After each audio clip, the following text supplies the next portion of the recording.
بسم الله الرحمن الرحيم. وكيف ما وعدتكم في الدرس اللي فات نديرو التصحيح ديال التمرين اللي خليت لكم في الوصف. هذا هو التمرين. دابا نعمرو جدول باش ندخلو لي كوردوني ديالو والاحداثيات ديالو، شحال غادي في الاكس وشحال غادي في الايكغيك. نبداو على بركة الله. من 1 ل2 كاينه 104.85، وفي الايكغيك ديالها 0 غدا افقيه.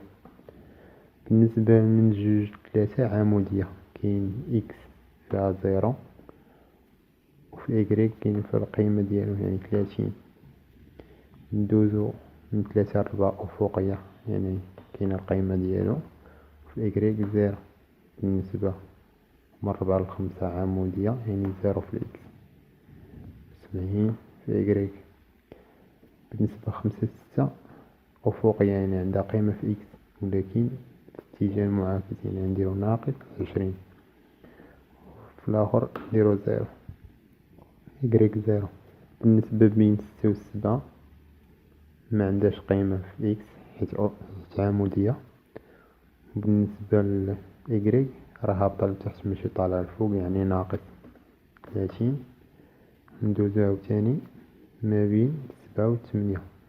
ما بين 7 و 8 كاينة في ناقص قيمة مقسومة ناقص 40 مقسومة على جذر 2، حيت هي دياغونال ديال مربع الزاوية 45.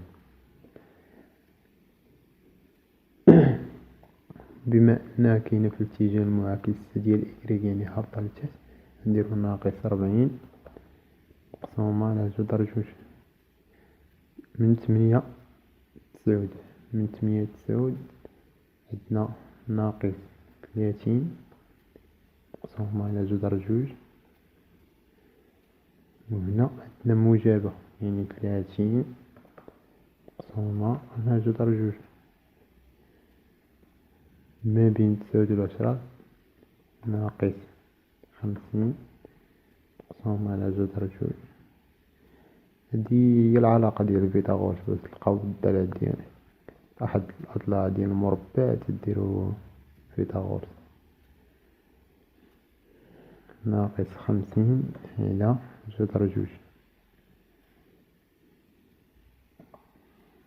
بالنسبة ل10 ل 11 كاينة ناقص 20 0. بالنسبة من 11 ل 12 كاينة 40 كاين 0 40. بالنسبة 12 ل 13 ناقص 20 0. بالنسبة للضلع الأخراني ولا رجعنا البلاصة فين باش بدينا، نقدرو نديرو سي زائد اونطري.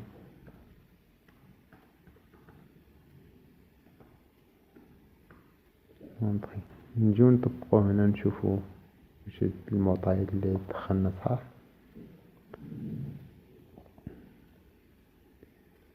نديرو بوان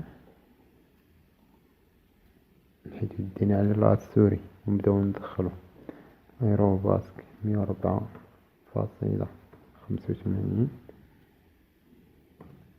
إيكغيك 0، ايرو باسك 0.30، ايرو باسك 40.0، ايرو باسك 0.70، ايرو باسك ناقص 20.0،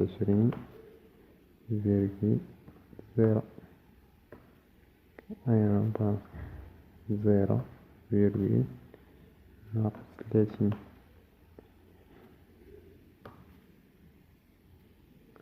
ايرو باسك الناتج ديال ناقص 40 مقسوم على جذر 2 هو ناقص 28.28 virgule ناقص 28.28.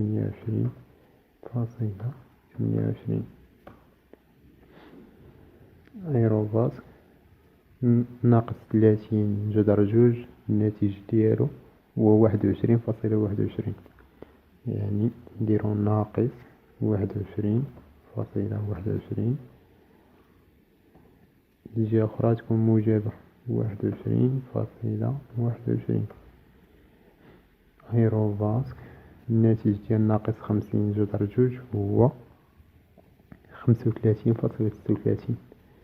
هيرو باسك 35 فاصلة ناقص 35.36 ناقص 35.36. نكملو ما تبقى هادي. هيرو باسك ناقص 20.0. هيرو باسك 0.40.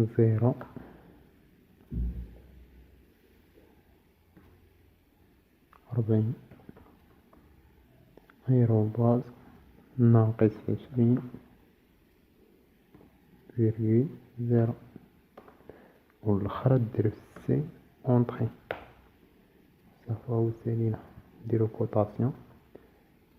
هاد الضلع فيه 104.85. الضلع الوحدة فيه 30.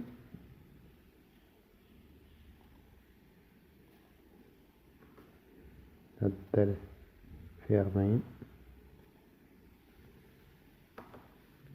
هاد الضلع فيه 70.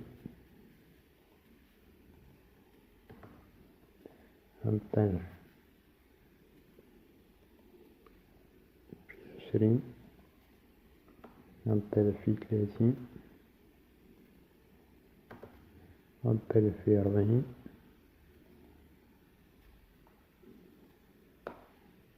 هاد الضلع فيه 30. هاد الضلع فيه 50. هاد الضلع الآخر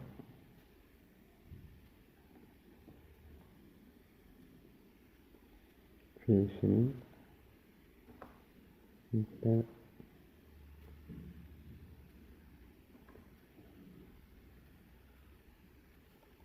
40. 20.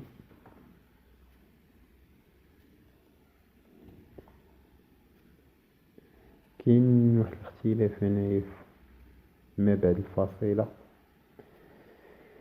حيت حنا درنا جوج ارقام بعد الفاصلة وهو تيخرج لنا ارقام بزاف مور الفاصلة. داكشي علاش كاين هنا واحد ديفيرونس صغيرة. وهادشي علاش ملي تنخدمو بولير تيجيناش هاد لا ديفيرونس. المهم الرولاتيف حنا ساليناه. هادشي الجدول ديال الرولاتيف. ندوزو للدرس اللي موراه اللي هو بولير ونجربو هادشي بولير. نعمرو الطابلو قبل ما نرسمو ونبداو. بين 1 و 2 كاين 104.85. الزاوية ديالو اللي هي 0. طول الطرد ديال الثاني من 2 ل 33. الزاوية هي 90.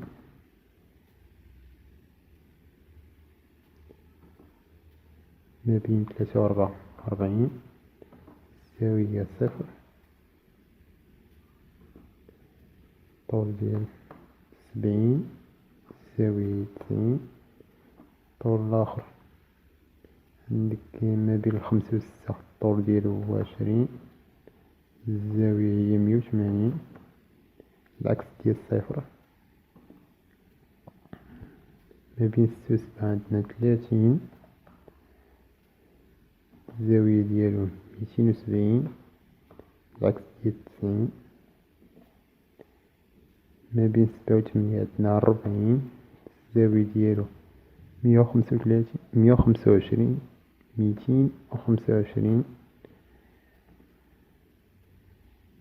ما بين 8 و 9 عندنا 30. الزاوية 135.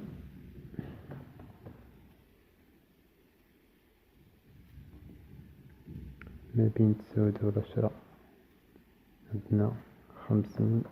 الزاوية 225. عندنا ما بين 10 و 11 عندنا 20. الزاوية ديالو 180. 180. عندنا 40. الزاوية ديالو 90. عندنا 20. الزاوية 180. وعندنا كما قلنا سي اونطري.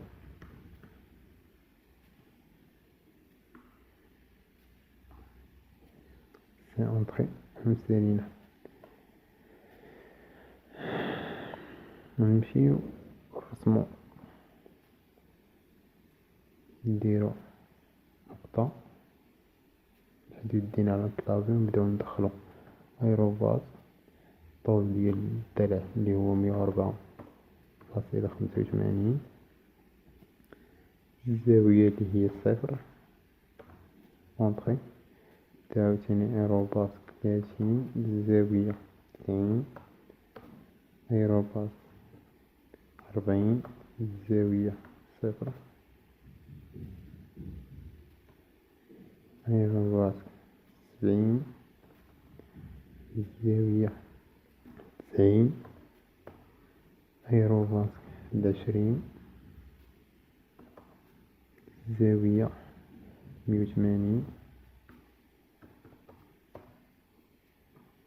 ايروباط 30.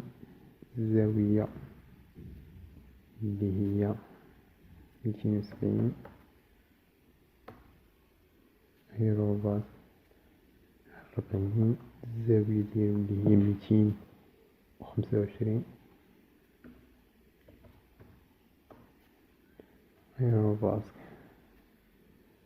30. الزاوية ديالو 135. ايروباط 50. الزاوية ديالو 225. ايروباط 20. الزاوية 180. ايروباط 40. الزاوية 90. ايروباط 20. الزاوية 180.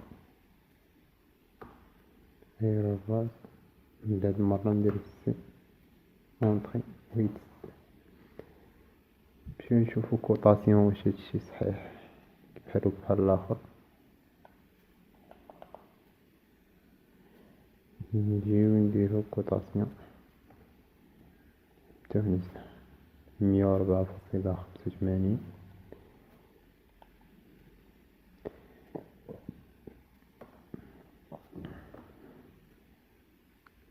30.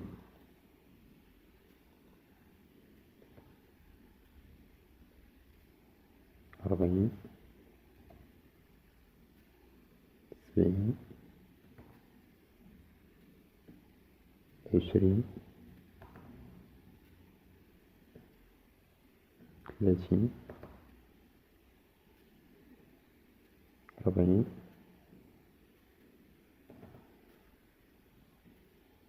30. 50. 20. 48. 20. والدرع الآخر 67.57. لاحظتو هنا بأن هادوك الأضلاع اللي جاونا ناقصين ولا زايدين في رولاتيف هنا جاونا اكزاكت 40 و 30 و 50. كان جاتنا هنايا 39.99 وهنا جاتنا 50.01. هنا جاونا اكزاكت، والبولار جاتنا ساهلة اننا ندخلو لي كوردوني ديالها، ما بقيناش واحدين مع جذر جوج شحال تساوي شحال من بعد الفاصلة. انا تنفضل نخدم بولار حتى تجيني ساهلة، كل فاش يرتاح كل شنو يصلح ليه. نتمنى يكون كلكم جبتوا التمرين صحيح، نتمنى انكم تكونوا استفدتوا من هذا الدرس. المرة الجاية ان شاء الله نبداو نرسمو. يلا الله يعاونكم.